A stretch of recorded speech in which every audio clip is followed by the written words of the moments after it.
అలాగే నియామాబాద్ నగర ప్రజలు అందరూ మంచి కూడా చైర్మన్ ఇచ్చినందుకు కాంగ్రెస్ పార్టీ కూడా గర్వపడేలా నేను చేస్తానని చెప్పి రాబోయే రోజుల్లో నూడా చైర్మన్గా నా బాధ్యతలు నియామాబాద్ జిల్లాలోని పలు గ్రామాలు వారికి ఆశీస్సులు, కాంగ్రెస్ పార్టీ కార్యకర్తల యొక్క ఆశీస్సులు. అదేవిధంగా జిల్లా కాంగ్రెస్ కమిటీ అధ్యక్షులు ముఖ్యంగా నిజంగా కేశవేంద్ర గారు అదృష్టవంతులు ఇవాళ. ఎందుకంటే మేయర్ కంటే చాలా పెద్ద పోస్ట్ ఇది. మేమందరం కూడా చాలా సంతోషించాం. ఎందుకంటే మా నియోజకవర్గంలో కూడా కుర్మ యాదవ సోదరులు చాలా ఎక్కువ పెద్ద సంఖ్యలో ఉంటారు.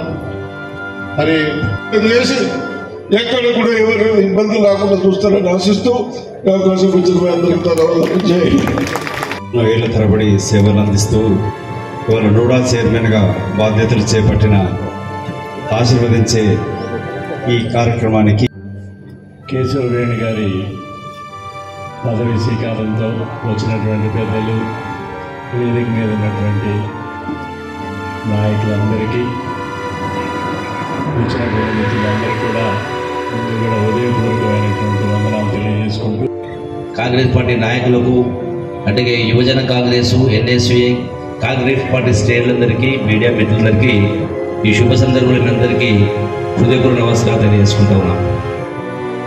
నిజామాబాద్ అనేది నాకు తెలిసి హైదరాబాద్ తర్వాత, వరంగల్ తర్వాత అతి పెద్ద పట్టణం. మరి ఇంత పెద్ద పట్టణానికి ఈనాడు నిజామాబాద్ అర్బన్ డెవలప్మెంట్ అథారిటీ చైర్మన్గా ఎంపికైనటువంటి కేశవేణి గారు అభినందిస్తూ, ఇంతకుముందు ఆ కుర్చీలో కూర్చోబెట్టి అడిగిన మీ రాజకీయ జీవితం ఎన్ని సంవత్సరాలు, ఈ గడిచిన 10 ఏళ్ళు కాదు 30 సంవత్సరాల, అంటే 30 సంవత్సరాలు కాంగ్రెస్ పార్టీలో నిబద్ధతతోటి ఒక పద్ధతి ప్రకారం ఉండి ఎంతోమంది ఎన్నో అవసరాల కోసం ఎన్నో అటు ఇటు తింటూ ఉంటారు.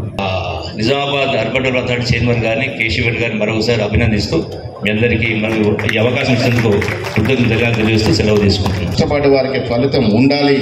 మనం అందలం ఎక్కడం కాదు, మనం అందలం ఎక్కించిన వారికి అందలం ఎక్కడి మన ధ్యేయంగా ముందుకు పోవాలన్న మాట కూడా ఈ సందర్భంలో మనవి చేస్తా ఉన్నారు.